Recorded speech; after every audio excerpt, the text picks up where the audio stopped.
আজ তোমাদের শোনাচ্ছি সুকুমার ভট্টাচার্যের উল্টো বিপদ। চোর মাত্রই সুযোগ সন্ধানী, একথা কে না জানি, তাই বলে যে এতটা তা ভাবা ছিল না।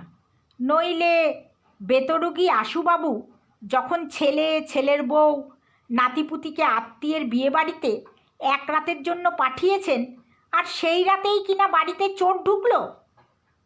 তাও যে চোর এসেছে প্রথমটায় তেমন কিছু মনে হয়নি, ভেবেছিলেন বেড়াল হয়তো মাছ বা দুধের খোঁজে বাসন হাতড়াচ্ছে। তাড়া দেওয়ার জন্যে মশারির ভেতর যখন উঠে বসলেন, চোখে পড়ল মানুষের নড়াচড়া, আর যান কোথা, হাউ মাউ করে চিৎকার করে উঠলেন, চোর চোর চোর। গৃহিণী ছিলেন পাশের ঘরে, এক দূর সম্পর্কের বিধবা পোষ্যকে নিয়ে তিনি থাকেন। ধর্মরিয়ে উঠে বসলেন। ঠাউর করে যখন নিশ্চিত হলেন গলাটা কর্তারই, তো তখন হুড়মুড় করে দরজার খিল খুলে উঠানের রোয়াকে বেরিয়ে এলেন। গলায় পরিত্রাহী চিৎকার, চোর চোর চোর চোর।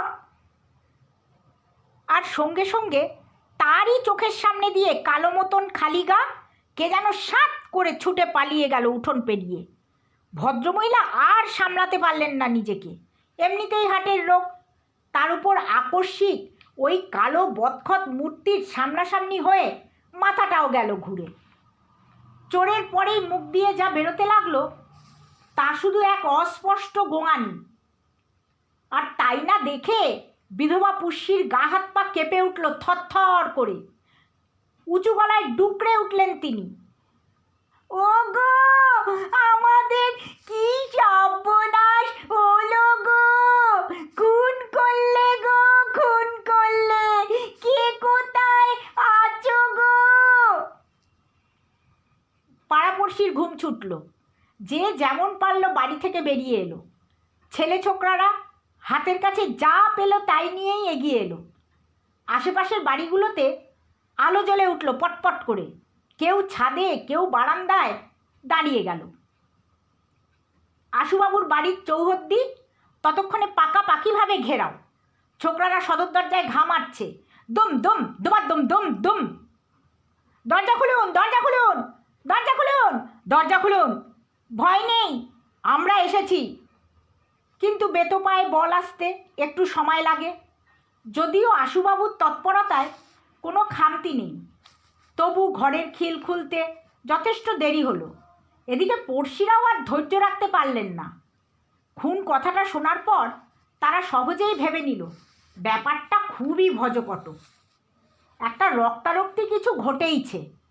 7-5 ভাবনা যখন চলছে, তখন উৎসাহী একজন উঁচু কাজ বসানো পাঁচিল টপকে ভেতরে উঠোনে পড়ে খিল খুলে দিল।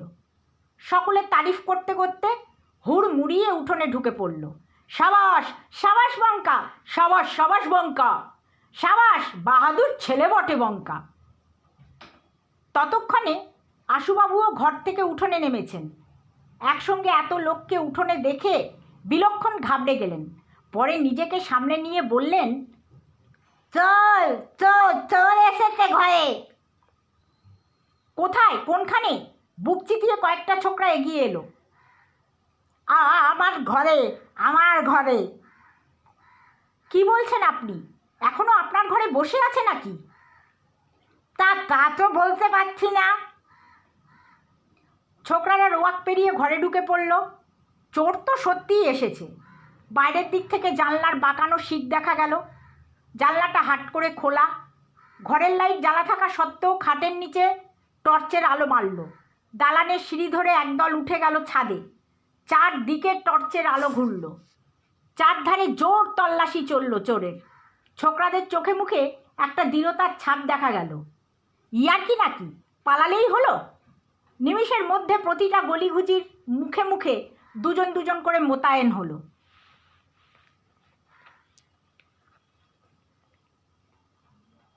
এত অল্প সময়ের মধ্যে সে বেটা কোথায় গা ঢাকা দিল? ছোকরাগুলো পাড়াময় দাপিয়ে বেড়ায়। পচা ডোবার ধার থেকে শুরু করে ছোটোখাটো ঝোপঝাড় কিছু দেখতে বাকি রাখছে না, কিন্তু কোনো পাত্তাই নেই। এদিকে মাথায় অনেক জল ঢালাঢালির পর জ্ঞান ফিরল আশুবাবুর স্ত্রীর। সঙ্গে সঙ্গে তাকে ঘিরে শুরু হয়ে গেল হাজার রকমের প্রশ্ন। তিনি বললেন তিনি শেষ দেখেছেন চোরকে উঠোনের নারকেল গাছের গোড়ায়। ছোকরাদের ভ্রূর কুঞ্চন বিস্তৃত হলো। বেগতিক বুঝে নারকেল গাছে উঠে পড়াটা মোটেই অসম্ভব নয়। মনে হওয়া মাত্রই পায়ে পায়ে অনেকেই গিয়ে জড়ো হলো গাছটার নিচে। উত্তেজনাটা আবার মাথাচাড়া দিয়ে উঠল সকলের মধ্যে। কেউ বললে ওপরে উঠে গেলে হয় না, বেটাকে কান ধরে হিড়ির করে নামিয়ে আনা যায়। আশেপাশের ছাদ থেকে টর্চের আলো পড়ল নারকেল গাছের মাথায়। হ্যাঁ, ওই তো বসে আছে।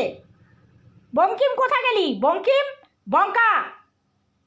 বঙ্কা পাশেই ছিল, এগিয়ে গেল। তুই তো গাছে উঠতে পারিস, উঠে যা না, আমরা তো আছি। বঙ্কা বলল, তার চেয়ে এক কাজ করো না পিনাকিদা, কিছু ছেঁড়া কাপড় চোপড় দাও না, কেরোসিনে ভিজিয়ে আমি গাছটার মাথার কাছাকাছি সেগুলোকে ভালো করে জড়িয়ে আর দেশলাই মেরে দিই, দেখি বেটা বাপের সুপুত্তুর হয়ে নামে কি না। অমায়িক প্রকৃতির সরলবাবু উঠানের একপাশে দাঁড়িয়ে সিগারেট টানছিলেন। ছোকরারা কাছে যেতেই বললেন, সব থেকে ভালো নিজেরা কোনো ঝুঁকি না নিয়ে দমকলকে টেলিফোন করে দাও। দমকল? হ্যাঁ, দমকল। আমার মনে হয় সেটাই বেস্ট। কেন, কাগজে দেখনি কখনো হাওড়ার পোলে পাগল উঠলে নামাবার দায় দমকলের? এই তো সেদিন পড়লুম, কোথায় যেন কার বাড়ির ছাদে গরু উঠে পড়েছিল, দমকল গিয়ে নামিয়ে দিয়ে এলো। আশুবাবু বললেন, দমকল অবশ্য খুবই ভালো জিনিস, তবে কথা কি, তারা এসে যদি গাছের ওপর চোরকে না পায় তখন পাড়ার লোকের হেনস্থা আর কি। সবার আগে আমাদের কনফার্ম হয়ে নেওয়া উচিত বেটা ওপরে আছে কি না। আবার ডাক পড়ল বঙ্কার।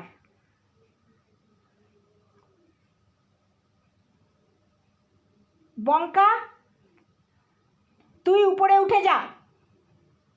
বঙ্কা বলল, তোমরা কিন্তু তৈরি থেকো পিনাকিদা, বেগতিক দেখলে আমি লাফ মারব, লুফে নেবে আমাকে। হ্যাঁ রে হ্যাঁ, তোর কিছু ভয় নেই, আমরা তো আছি। নিচের থেকে সাহস পেয়ে আবার উপরগামী হয় বঙ্কা।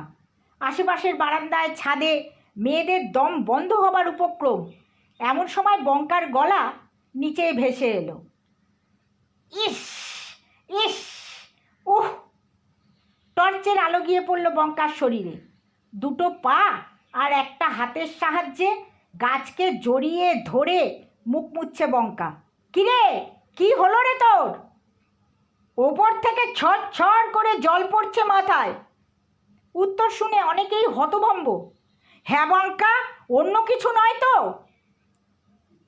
ঠিক বুঝতে পারছি না।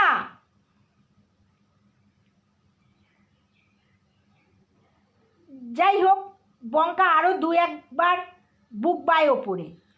টর্চ মারতেই চোখে পড়ল জলজলে একটা মুখ। আছে গো, মেতির ওপর বসে আছে। সে কথায় সারা উঠোন চেঁচিয়ে উঠল, সামলে সামলে বঙ্কা, সামলে সামলে বঙ্কা। বিশ্বাস কিছু নেই। শোরগোল একটু কমতেই বঙ্কার কানে এলো, ওপর থেকে কে যেন বলছে, ফ্যাচ ফ্যাচ না করে চুপ করে নিচে চলে যা, বেশি বাড়াবাড়ি করবি তো আমি এখান থেকেই লাফ মেরে মরব, তখন তোর বুড়ো বাড়িওয়ালাটার হাতে হাত করি, তুইও বাদ যাবি না। শুধু বঙ্কা কেন, নিচের সমবেত সকলেরই কানে গেল সে কথা। কই নাম, নেবে যা বলছি, চোর বলে উঠল। ও বাবা, এ যে ধমক দেয়, ভয়ে সরসরিয়ে কয়েক হাত নেমে এলো বঙ্কা। ফণীবাবু হাইকোর্টের অ্যাটর্নি অফিসের লোক আশুবাবুর পাশেই দাঁড়িয়েছিলেন। তিনি বললেন, এটা কিন্তু ভাববার কথা আশুবাবু, তারা খেয়ে এই রাত্রির বেলা যদিও আপনার উঠোনে পড়ে মরে, আইন কিন্তু চোরের সপক্ষে আপনাকে ছেড়ে কথা বলবে না। তা বলে চোরকে ছেড়ে দিতে হবে? পাশ থেকে অন্য একজন বলে উঠল, চোর তো কি হয়েছে, তাকে মেরে ফেলার অধিকার আইন আপনাদের দেয়নি। দেবুবাবু বিরক্তভাবে বললেন, অত ঝামেলায় কাজ কি বাপু? তার চেয়ে বরং পুলিশকেই খবর দিন, এসে যা করবার করুক। কথাটা মুখ থেকে খসা মাত্র গাছের ওপর থেকে সরব আপত্তি এলো, খবরদার, পুলিশের নাম একদম করবে না। আমি বাড়ির মালিককে বলছি, আপনি কি চান চোর হত্যার দায়ে হাজতবাস করতে? ভেবে দেখুন, আমি আপনাকে 5 মিনিট সময় দিচ্ছি। এর মধ্যে বাড়ি ফাঁকা না করলে মা কালীর দিব্যি আমি নিচে লাফ মারব।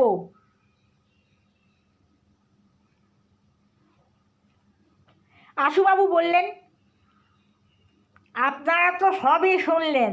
আমার উঠোনে কারুর যদি অপঘাত হয়, তার মানে কি বলতে চান আপনি? বঙ্কা নেমে আসবে, আমরা চলে যাব?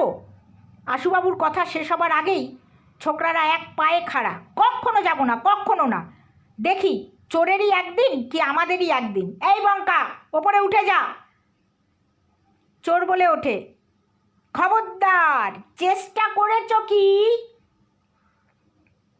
চোরের ধমকে বঙ্কা নেমে পড়ল উঠোনে। আশুবাবুর তখন বুক ঢিপ ঢিপ করছে, কিছুতেই আর মাথা ঠিক রাখতে পারছেন না। চিৎকার করে ওঠেন, লাশ বেরোনি বাবা, আমি দেখছি, সবাই এক্ষুনি চলে যাবে, আপনারা দয়া করে। একই কথা বলছেন, একই কথা বলছেন, একই কথা বলছেন। আশুবাবু বললেন, ঠিকই বলছি ভাই, দয়া করে আপনারা বাড়ি যান, নইলে। ওপর থেকে চোর গোনা শুরু করলো, 1। ব্যস্ত হয়ে পড়লেন আশুবাবু। ওরে বাবারে, একই অপর জুটল রে, দোহাই আপনাদের, দয়া করুন, নইলে এক্ষুনি একটা জলদান্ত লোক। আচ্ছা ভদ্রলোক তো মশাই আপনি, অতই যদি চোরকে খাতির, তাহলে এমন পাড়া জাগানো চিৎকার করেছিলেন কেন মাঝরাত্রিরে? ওপর থেকে আবারও আওয়াজ এলো, 2। আশুবাবু বললেন, আচ্ছা জ্বালাতন তো, তোমারও আর তর্স হয় না? বলে করুণ মুখে সবার সামনে হাত জোড় করলেন আশুবাবু। বললেন, অন্যায় হয়ে গেছে আমার, ঘাট বাঁধছি আপনাদের কাছে, দোহাই আপনাদের, বাড়ি যান, বাড়ি যান। কে একজন বলে উঠলেন ভিড়ের ভেতর থেকে, এসব অ্যান্টি সোশ্যালদের প্রশ্রয় দেওয়া উচিত হচ্ছে তো?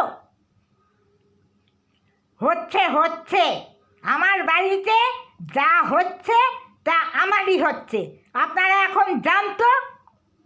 খুবই দৃষ্টিকটুভাবে আশুবাবু দরজার দিকে আঙুল দেখালেন।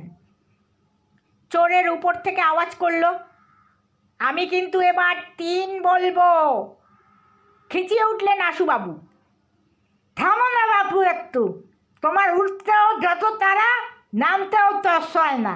এমন যদি তো উঠেছিলে কেন? দেখতো তো সবাই চলে যাচ্ছে। সত্যি ততক্ষণে রাগ করে অনেকেই চলে গেছেন। বাকি যারা ছিলেন তারাও নিজেদের মধ্যে নানা কথা বলতে বলতে বেরিয়ে গেলেন এক এক করে। উঠোন ফাঁকা, অতগুলো টর্চ একসঙ্গে নিভে যাবার পর চারদিকে ঘনিয়ে এলো ঘন অন্ধকার। এতক্ষণের হইহল্লার পর বাড়িটাতে নেমে এলো কঠিন নিস্তব্ধতা।